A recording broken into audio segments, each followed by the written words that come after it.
예수님 이제 예루살렘에 들어오시고 일주간 보내시고 금요일 날 십자가에서 돌아가시죠. 그래서 예수님의 그 십자가의 고난에 동참할 수 있기를 바랍니다. 자, 일단 먼저 우리 동영상을 보도록 하겠습니다.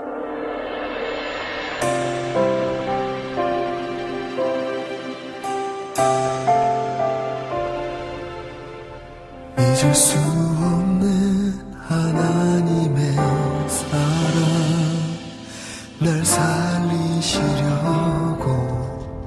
주신 생명, 내 십자가 지고 오르신 갈보리 언덕, 나를 향한 사랑 때문에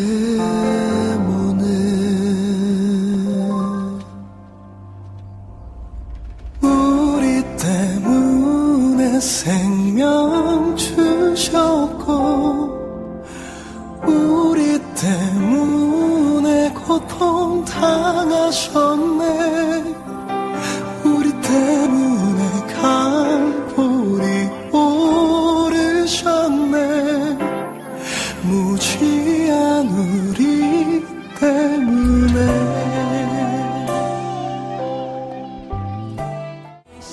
용서의 눈물, 나를 향한 사랑 때문에,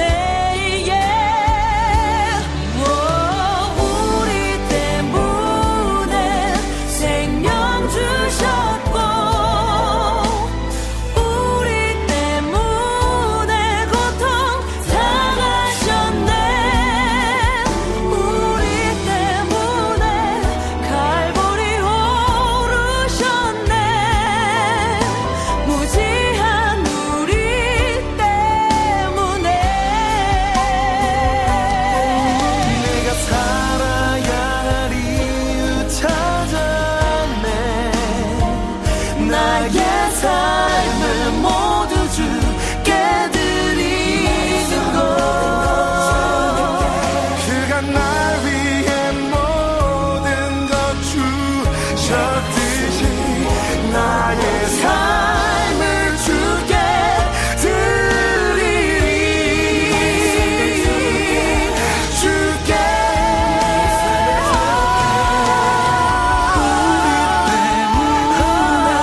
십자가 지셨고, 우리 때문에 조금 당하셨네. 우리 때문에 물과 피 쏟으셨네. 무지한 우리 때문에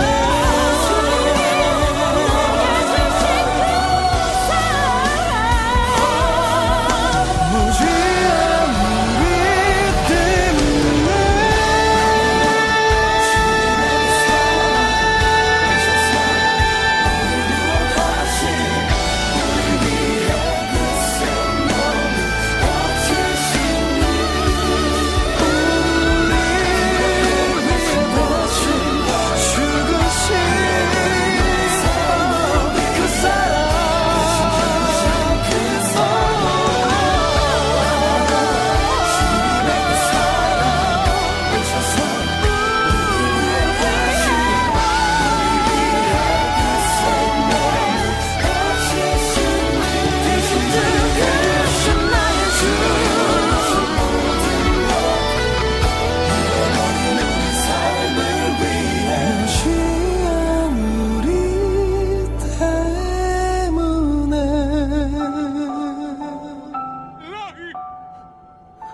어떤 분들은 참 이렇게 주님의 아픔에 공감을 형성할 수도 있고, 어떤 분들은 늘 보는 장면이구나 이렇게 생각이 되어지기도 합니다. 여러분들은 어떻습니까?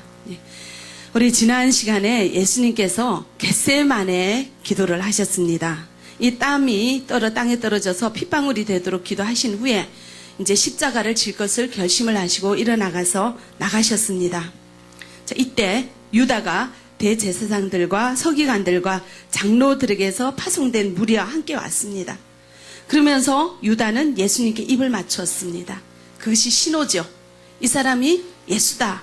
이 사람을 잡아가라. 그런 신호였습니다. 그래서 거기 있던 무리들이 예수님을 잡아갔고, 그래서 예수님 이렇게 십자가에 달리시게 되었습니다.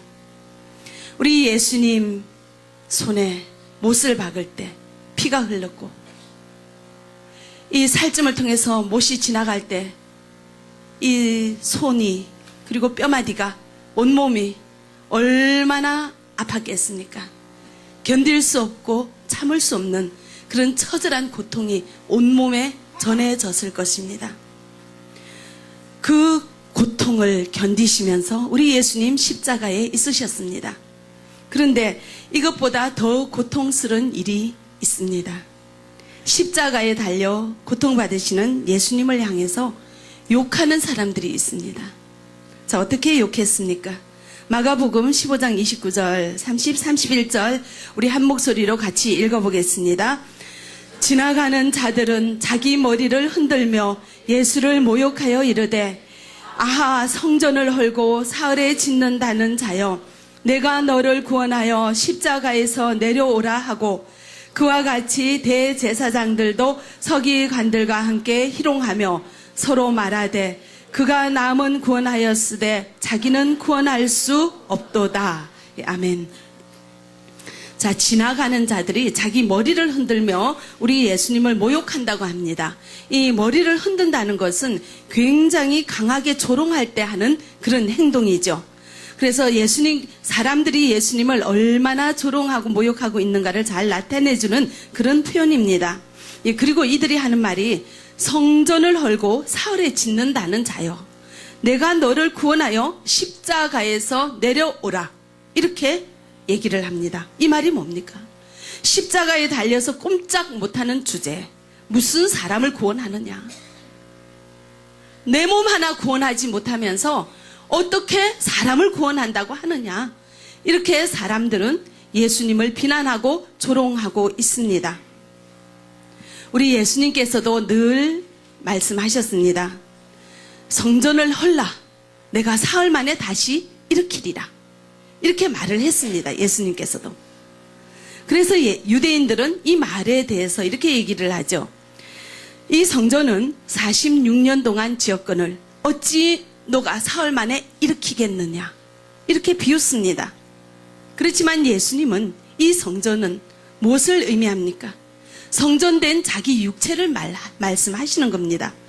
그래서 사흘 만에 다시 짓는다는 것은 사흘 만에 부활한다는 것을 의미하셨습니다.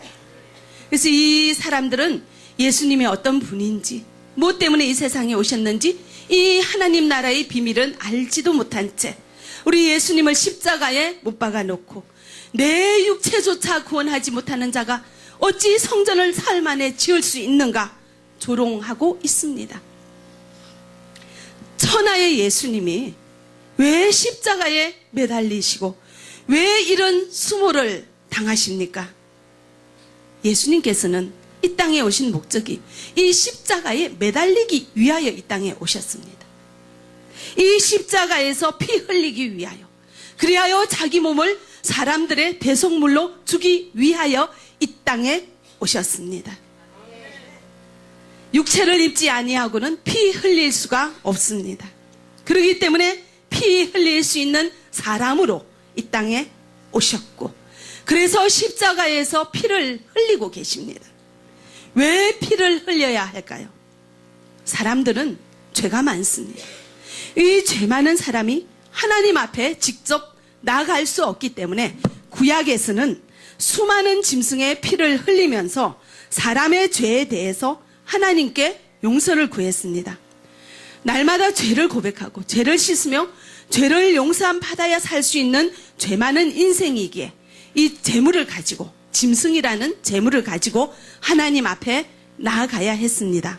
자, 히브리서 9장 22절을 우리 같이 읽어보겠습니다. 율법을 따라 그의 모든 물건이 피로서 정결하게 되나니 피 흘림이 없은즉 사함이 없느니라. 아멘. 자, 히브리서에서는 피 흘림이 없이는 죄사함이 없다고 합니다. 피를 흘려야지 죄를 사한다는 얘기죠. 왜냐하면은 죄의 삭은 사망입니다. 죄의 대가로 사망이 왔습니다. 죽어야 됩니다. 그래서 이 죄를 없애기 위해서는 피를 흘려야 하는 거예요. 이 생명이 죽어야지 우리의 죄가 사해지는 것입니다. 그래서 예수님은 구약에서는 우리 사람들이 죄를 용서받기 위해서 사람의 피 대신에 짐승의 피를 제물로 쓰고 제단 위에 올렸습니다. 수많은 짐승의 피를 가지고 제사를 드렸습니다. 죄를 용서받았다고요. 사람의 피 대신에 짐승의 피를 제단 위에 올려놓고 하나님 앞에 제사장을 통하여 제사를 드리면서 우리의 죄를 용서받았습니다. 그렇지만 예수님께서는 자신의 몸을 친히 제물로 던지셨어요. 그래서 자신이 흘리는 피로 모든 사람들의 죄를 용서받는 이런 영원한 제사를 단번에 드리는 이 제사를 위하여 이 땅에 오셨고 지금 현재 자신이 친히 제물이 되어서 십자가에 매달려 있습니다. 그래서 십자가에서 이 고통을 참고 있는 것입니다. 그런데 사람들은 뭐라고 합니까? 십자가에서 내려오라. 내가 하나님의 아들이거든 그 십자가에서 뛰어내려보라. 그러면 우리가 당신이 하나님의 아들인 줄 알겠노라. 이렇게 조롱을 합니다. 우리 예수님께서는 자신의 사명을 감당하기 위하여 조롱을 받고 있습니다. 십자가에 매달려 있어야 하는 그것이 본인의 사명이기에 그 사명을 감당하고 있는데 제대로 하고 있는데 하나님 앞에 조롱을 사람들 앞에 조롱을 받고 있습니다. 우리도 우리의 사명을 감당하고 있을 때 예상치도 않는 조롱을 받고 욕을 먹을 때가 있습니다. 너무나 열심히 하는 교구장이 있었습니다.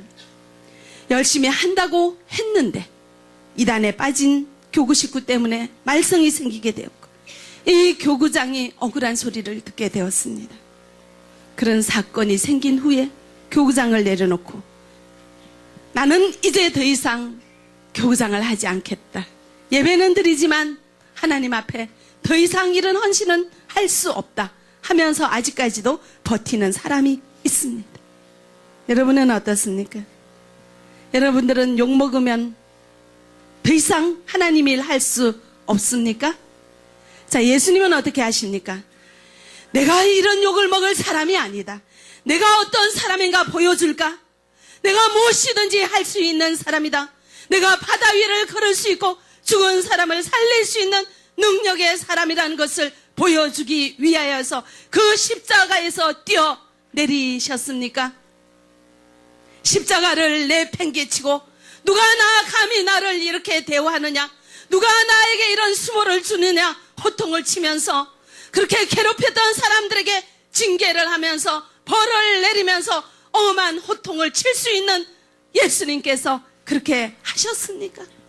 그렇게 할 수 있는 예수님이 그렇게 하셨습니까? 그렇지 않죠. 가만히 계셨습니다. 이 길이 자신이 걸어가야 할 길이기 때문에 자신의 사명이기 때문에 가만히 계셨습니다. 제가 다단계 다니지 말라고 여러 번 말했더니 어떤 자매님이 그러십니다. 목사님이 우리가 돈 버는 것이 그렇게 배 아픈가 보다. 억울한 소리죠. 내가 실례를 이거 하나만 들었지만 이 사역하면 억울한 소리 여러 가지 너무나 많이 듣습니다. 그런 억울한 소리 들으면서 내가 이런 소리 들으면서 이런 일을 해야 되는가? 뒤돌아서지 않았습니다.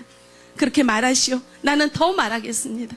하나님이 주신 일은 더 열심히 하겠습니다. 예, 지금까지 왔습니다. 자, 예수님 보고 이 십자가에서 내려오라고 합니다.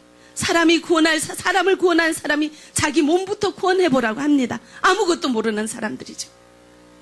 시험입니다. 얼마나 억울하고 얼마나 화가 나겠습니까? 예수님도 감정이 있죠. 그것을 견디시고 계시는 거예요.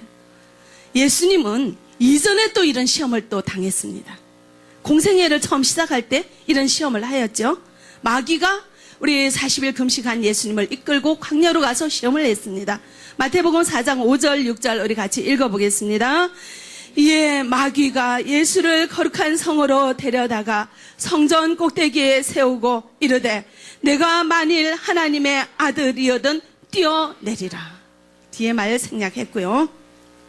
성전 꼭대기로 데리고 가서 내가 하나님의 아들이면 뛰어내리라 합니다. 우리 예수님이 그 못 뛰어내리겠어요? 귀신을 쫓는 사람이고 오병이어의 기적을 일으키는 못할 것이 없는 전능한 하나님이세요. 할 수 있어요. 근데 마귀가 그렇게 하라고 유혹을 합니다. 그런데 예수님은 할 수 있는 능력을 가졌지만 하나님께서 예수님에게 하나님이신 예수님을 이 땅에 보내고 하나님이 우리 예수님에게 주신 사명이 뭔가 하면은 하나님 일을 하라고 하는 거예요. 하나님 일을 하기 위하여 하나님께서 하나님의 능력을 더입혀 주신 거예요.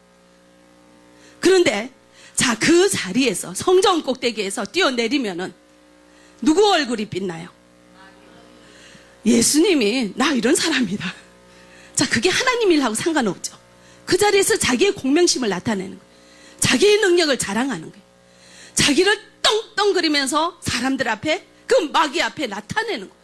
아무것도 아닌 일로 자기가 어떤 자인지 사람들 앞에 한번 보여주는 것밖에 안 된다고요. 자기를 과시하게 되는 거죠. 하나님께서 예수님에게 하나님의 능력으로 동등하신 예수님을 이 땅에 보내시고 육체를 입으시고 이 땅에 오게 하신 것은 하나님의 능력으로 모든 일을 감당하게 하신 것은 하나님의 일을 할 때 능력을 사용하라는 거죠. 자기 얼굴을 나타내고 자기를 과시하고 자기 영광을 위하여 하나님 영광 능력을 사용해서는 안 되는 거예요. 근데 그 순간 하나님이 보시는 거예요. 시험, 마귀를 통해서 시험하면서. 자, 예수님이 하나님께서 주신 능력을 누구를 위하여 사용하는가를 보시는 거예요. 자, 그럴 때 예수님께서는 마귀의 시험에 따라서 성전에서 뛰어내렸습니까? 아니에요. 안 하셨습니다. 왜냐면은 그건 쓸데없는 일이고 그렇게 할 이유가 없죠. 하나님 일에 그게 도움되는 게 없잖아요. 그러니까 하지 않았습니다. 예수님은 하나님의 일을 하는가 자신의 일을 하는가 두고 보시는 하나님 앞에 이 시험에서 통과했습니다. 우리에게 주신 재능이 있다면, 우리에게 주신 능력이 있다면, 우리에게 주신 모든 좋은 환경이 있다면 그것은 누구를 위하여 사용해야 합니까? 하나님을 위하여 사용해야 되고 하나님의 나라를 위하여 사용해야 되고 하나님의 일을 위하여 사용해야 된다는 것입니다. 이런 교훈을 우리에게 주시는 줄 믿으시기 바랍니다. 어떤 사람은 아주 묘한 재주가 있어요. 말을 아주 잘합니다. 그래서 이분이 하는 말을 들으면 이 사람이 하는 말이 다 진리 같아요. 그 정도로 모든 상황을 잘 조화롭게 잘 설명하고 잘 표현하면서 말을 굉장히 은혜롭게 잘해요. 그런데 이분은 그렇게 훌륭한 언변을 가지고 사람들하고 얘기를 할 때 얘기를 하고 있으면 듣는 사람은 이 사람이 얼마나 훌륭한 분인가를 알게 돼요. 그런데 꼭 이 사람은 입에서 나오는 상대방, 어떤 사람은 얼마나 형편없는 사람인가를 얘기해요. 그래서 이분은 하나님이 주신 말솜씨로 늘 자신은 올리면서 상대방은 깎아내리고 있습니다. 항상 자기를 올리기 위하여서 상대방을 깎아내릴 수밖에 없는 자신의 얼굴을 위하여 살아가는 사람이 하는 일이죠.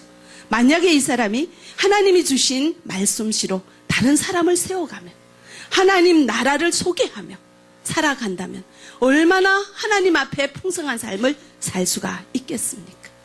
이 사람이 있는 곳에는 항상 분리가 있고 다툼이 있고 항상 편을 만들고 자기만 옳다 그러고 자기 얼굴을 세워가는 그 주신 훌륭한 언변을 가지고 자기 얼굴을 세워가며 그 사람이 속한 공동체를 분리시키며 살아가고 있는 것을 보게 됩니다. 네. 하나님 나라를 세우기보다 자기 자신을 세우며 늘 다른 사람을 깎아내리는 불쌍한 인생을 살고 있는 분이 계셨습니다. 여러분은 어떻게 살고 있습니까? 하나님이 주신 능력으로 하나님 나라의 보탬이 되는 일을 할 수 있기를 바랍니다. 예수님은 하나님이 주신 그 능력으로 자신이 떵떵거리는 일에, 자신의 얼굴을 드러내는 일에, 자신을 세우는 일에 사용하지 않으셨다는 것을 기억하시기 바랍니다. 오직 하나님의 능력으로 병자를 고치셨고 불쌍한 사람들을 긍휼히 여기시고, 하나님의 마음으로 하나님 나라를 위하여 한 걸음 한 걸음 공생애를 걸어가셨고, 이제는 드디어 십자가 앞에 왔습니다. 이제는 십자가를 지셨습니다. 마귀가 사람들을 동원해서 또 시험하고 있습니다. 뛰어내리라고. 그 자리에서 뛰어내리면 사람들이 얼마나 박수를 치겠습니까? 야, 예수님 대단하다. 정말 하나님의 아들이구나. 저런 능력이 있었구나. 우리가 아무리 예수님을 죽이려고 해도 십자가 질 수 없네. 이렇게 해서 그 자리에서 우리 예수님은 영웅이 되셨을 겁니다. 그 시대, 그 시점에서는. 그러나 그 십자가에서 뛰어내렸으면 우리 예수님은 하나님의 일을 할 수가 없습니다. 예수님만 영혼이 되었지, 영웅이 되었지, 십자가에서 피 흘릴 수 없었습니다. 피 흘림이 없이는 죄 사함이 없기에 우리 예수님께서 십자가에서 피 흘리지 아니하셨으면 이 많은 인류들의 죄를 사함받을 수 있는 그 길을 가지 못했기에 오늘날 우리와 같이 이렇게 주님 앞에 제사장을 통하지 않고 직접 주님 앞에 나와서 예배 드릴 수 있는 이 일은 불가능하였다는 것을 기억하시기 바랍니다. 예수님께서는 하나님 나라의 일을 하셔야 되기 때문에 그 많은 조롱과 모욕을 그때니 담당하시고 쉬운 편을 택하지 아니하셨습니다. 십자가에서 뛰어내리는 것은 쉬운 일입니다. 그거 하나 어렵겠습니까? 쉬운 일입니다. 그러나 십자가를 치는 것은 어렵습니다. 그 고통을 겪으셔야 하고 그 아픔을 겪는 것은 어려운 일입니다. 그러나 우리 예수님께서는 어려운 길을 택하셨다는 것을 기억하시기 바랍니다. 이 예수님을 욕하고 조롱하는 사람들이 어떤 사람들입니까? 제사장들과 서기관들입니다. 이날은 무교절 첫날입니다. 이날은 성회로 모여야 되는 날입니다. 다시 말해서 이 종교인들이 모여서 성전에서 예식을 거행해야 되는, 예배를 드려야 되는 그런 시간에 이들이 어디에 있습니까? 예배는 뒷전으로 하고 사람 하나 죽이자고 십자가 처형에 몰려 있으며 우리 예수님을 조롱하고 희롱하고 모욕하고 있게 되는 것입니다. 이 사람들이 그럴 자격이 있습니까? 우리 예수님이 하나님을 모독하는 자라고 이렇게 십자가 처형까지 하는 이 사람들이 정작 당신네들은 예배조차 드리지 아니하고 제사장들이 예배를 섬겨야 되는 제사장들이 그 예배의 장소에 있지 아니하고 이 십자가 골고다 언덕에서 한 사람을 죽이는데 열중하고 있다는 것입니다. 도저히 우리 예수님을 죽일 자격조차 없는 그런 사람들이라는 것을 우리는 알 수 있습니다. 어떤 장로님이 계셨습니다. 이 장로님이 앞장서서 목사님을 비난하는데 어떤 말까지 하는가 하면은 목사님이 11조를 제대로 하지 않는데요. 네, 우리 한국교회에서는 이제 목사님 생일이 되거나 이런 좋은 일이 되면 장로님들이 이렇게 목사님 용돈하시라고 이렇게 조금씩 이렇게 걷어서 드리기도 해요. 그러면서 이 장로님이 자기네들이 뭐 몇십 명의 장로님들이 이렇게 용돈을 걷어가지고 드리면은 얼마 드리는지 알잖아요. 그러니까 그 받은 돈에 11조를 하는가 하고 이렇게 보는 거예요. 근데 이제 그 목사님이 다르게 11조를 했지. 근데 제정하시는 분이 보니까 그 금액에 11조가 안 들어오는 거예요. 다르게 했기 때문에. 근데 그걸 모르고 우리 목사님은 11조도 하지 않는다고 막 소문을 내면서 목사님을 비난하기 시작했어요. 근데 몇 년 후에 이 장로님이 어떤 사람인가가 드러났는데 이분은 장로들이 회비로 모아놓는 그 공금이 있어요. 그것까지 혼자 다 작복을 하고 교회 모든 것들은 자기 마음대로 써버리는 그런 엄청난 죄를 저지르는 이런 사람이, 목사님을 비난할 자격조차 없는 이런 사람이 목사님을 비난하고 다니는 것을 보았습니다. 이 제사장들과 서기관들은 우리 예수님을 처형할 자격이 없는 사람들이 도리어 예수님이 하나님을 모독하는 자라고 이렇게 처형하고 있는 것을 보게 됩니다. 우리는 어떻습니까? 저 집사 왜 저래? 이 집사 왜 저래? 목사님이 실력이 있다 없다 판단하고 있지는 않습니까? 자격 있습니까? 다른 사람의 티끌을 보기 전에 내 눈에 뭐가 있습니까? 대들보가 있습니다. 여러분들 비난할 자격 없는 거라는 거 기억하시고 욕하지 마시기 바랍니다. 뒤에서 험담하지 마시기 바랍니다. 조롱하지 마시기 바랍니다. 이 대제사장과 서기관들은 누구보다 율법에 능통한 자들입니다. 시편의 말씀을 알고 있고 선지서에 예언된 하나님의 말씀을 누구보다 알고 있습니다. 우리 예수님께서 십자가에 못 박혀 죽을 것을 너무나 잘 알고 있었어요. 우리 이사야서의 53장 5절을 보겠습니다. 같이 읽어보죠. 그가 찔림은 우리의 허물 때문이요 그가 상함은 우리의 죄악 때문이라. 그가 징계를 받음으로 우리는 평화를 누리고 그가 채찍에 맞음으로 우리는 나음을 받았도다. 아멘.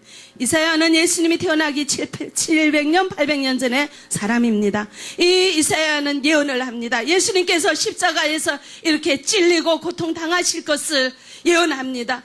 우리 예수님께서 십자가에 죽으셨기 때문에 우리가 나음을 입었도다. 우리가 죄사함을 받는다는 이 사실을 이렇게 기록하고 있습니다. 이런 성경의 말씀을 제사장들과 서기관들은 알고 있어요.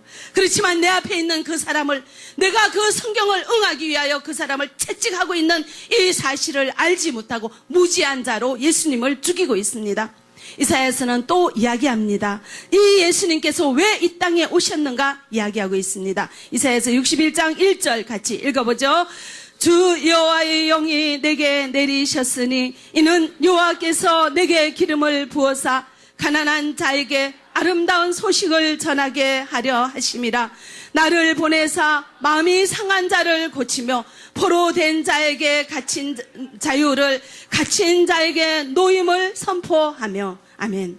우리 예수님께서 이 땅에 오신 것은 가난한 자에게 아름다운 소식을 전하기 위해. 여기에서 가난한 자는 자, 이렇게 물질이 가난한 사람도 포함이 되지만 더 어떤 사람이 가난하다고 제가 설명을 한번 한 적 있죠? 심령이 가난한 자는 어떤 상태를 이야기해요? 내 힘으로 아무것도 할 수 없다는 걸 인정하는 사람이죠. 하나님 도움이 없이는 살 수 없다. 간절하게 주님 앞에 의지하는 이런 자를 가난한 자라 해요. 그래서 하나님께서는 우리가 정말 이 땅에 우리 힘으로 살 수 있습니까? 없죠. 아들 문제 하나 해결합니까? 집 문제 하나 해결합니까? 내 질병 문제 하나 해결합니까? 못해요. 누가 도와줘야 됩니다? 하나님이다. 하나님 제발 우리를 도와주십시오. 이렇게 주님 앞에 가난한 심령으로 의지하고 매달리는 이 사들을 위하여 예수님께서 이 땅에 오셨습니다.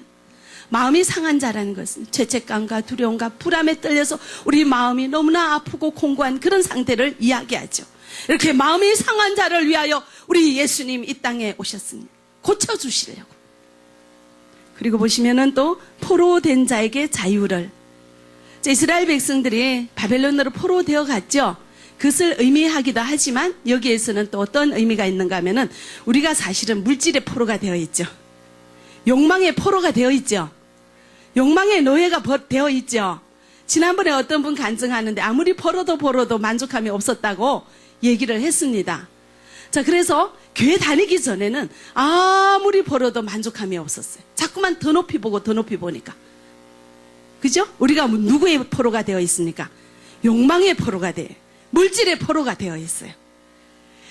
얼마나 불쌍합니까? 얼마나 불쌍합니까? 어떤 분은 한국 와서 10년 동안 일하지 않고 쉬지 않고 일을 해서 뭐 억 가까이 벌었대요. 근데 그 돈 없다고 합니다. 돌아온 것은 한숨이요, 낭망이요, 절망이요. 돈을 위하여 살았는데 그 돈이 없다는 거예요. 얼마나 낙심합니까? 우리는 물질의 노예되어, 물질의 포로되어, 욕망의 포로되어 살아가고 있는 우리 동포들이 너무나 많이 있습니다. 이런 포로된 자에서 해방시켜주기 위하여, 물질의 포로에서 해방시켜주기 위하여 누가 오셨습니까? 예수님 오셨습니다. 예, 갇힌 자에게 노임을 선포하기 위하여 우리 예수님 오셨습니다. 지난번에 우리 세례 받으신 분이 간증을 하셨어요. 이렇게 세상에서 바쁘게 살다가 교회 왔더니 조금 덜 벌어도 편안하대요. 맞습니까? 예. 세상을 보고 사람을 봤을 때 만족함이 없었는데 이제 주님 안에 있으니까 덜 벌어도 만족하고 덜 가져도 만족하고 이 마음이 알 수 없는 평안과 기쁨이 넘쳐난다고 간증하는 거 들었습니다. 여러분도 그렇죠? 예, 우리가 이렇게 포로된 자에게 자유함을 얻게 하신 거예요. 누구 때문에? 예수님 때문에. 우리 예수님께서 우리에게 세상으로 인하여 기쁨을 얻지 아니하고 주님으로 인하여 기뻐하며 살아갈 수 있는 안식을 얻을 수 있는 주님의 자녀로, 영원한 생명을 얻는 주님의 자녀로 우리를 만들기 위하여 이 땅에 오셨고 지금도 십자가를 지고 계신다는 것을 우리 오늘 본문에서 여러분들 기억하시기 바랍니다. 우리 예수님께서 십자가를 지셨고 피를 흘리셨기 때문에 우리가 죄사함을 받았고 나음을 입어서 하나님의 거룩한 백성 되어서 지금 이 자리에서 주님 앞에 예배 드릴 수 있음을 기억하시기 바랍니다. 이 심령 속에 세상이 채워지지 않는 기쁨과 만족과 안식을 누릴 수 있는 것은 우리 예수님의 십자가 때문인 것을 기억하시기 바랍니다. 우리 예수님은 이 일을 위하여 어떤 욕을 하든지 어떤 고통이 있든지 어떤 아픔이 있든지 개의치 아니하시고 자기 몸을 드렸습니다. 우리는 어떻습니까? 조금 힘들면 나 교구장 못해요. 아침에 안내하는 거 조금 일찍 나와서 허리 아프고 다리 아프면 저 이거 못해요. 저 이거 해요. 얼마나 골라가면서 하십니까? 예수님처럼 하나님 나라의 일이면 여러분들 모든 것 들여서 감당하는 우리가 되어지기를 바랍니다. 베드로전서 2장 23절 우리 같이 읽어보죠. 욕을 당하시되 맞대어 욕하지 아니하시고 고난을 당하시되 위협하지 아니하시고 오직 공의로 심판하시는 이에게 부탁하시며 아멘. 욕하셔도 같이 욕하지 아니하셨습니다. 예수님 참으셨습니다. 인내하셨습니다. 이 아픔과 고통을 다 겪으셨습니다. 오직 무엇을 위하여? 하나님의 일을 위하여, 하나님 나라를 세우기 위하여. 자, 하나님 나라를 세웠기에 우리와 같은 자가 지금 오늘 이 기쁨과 평안과 안식 가운데 지낼 수 있음을 여러분들 기억하시기 바랍니다. 한국에 와서 얼마나 힘들었습니까? 나를 나같이 알아주는 사람 없이 일하느라 여러 가지 무시당하고 자존심 상하고 그런 아픈 여러 가지 환경 속에서 나 혼자 고통 가운데 살았지만 이제 주님 안에 오니 얼마나 기쁩니까? 얼마나 행복하십니까? 그 행복 아시죠? 우리 예수님께서 십자가의 길을 가셨기 때문에 그렇습니다. 우리 예수님께서 우리를 구하기 위하여 그 십자가를 치셨기 때문에 오늘 이와 같은 평안과 기쁨과 안식을 누린다는 이 사실을 기억하시기 바랍니다. 우리도 예수님처럼 살아갈 수 있기를 바랍니다. 예, 욕먹어도 즐거워하며 고난 가운데 즐거워하며 영원한 하나님 나라를 위하여 오늘도 전진하는 우리가 되어지기를 바랍니다. 기도하겠습니다. 사랑의 하나님 참 감사합니다. 오늘도 영원한 생명을 주시기 위하여 십자가에 달려 들어가시는 예수님의 발자취를 보았습니다. 욕을 먹어도 즐거워하며 고난 가운데 즐거워하며 기쁨으로 십자가의 길을 감당하시는 예수님을 바라보며 우리도 예수님처럼 살아갈 수 있기를 원합니다. 예수님처럼 나아가기를 원합니다. 결단하는 저희들 되어지기를 원합니다. 예수 그리스도 이름으로 기도합니다. 아멘.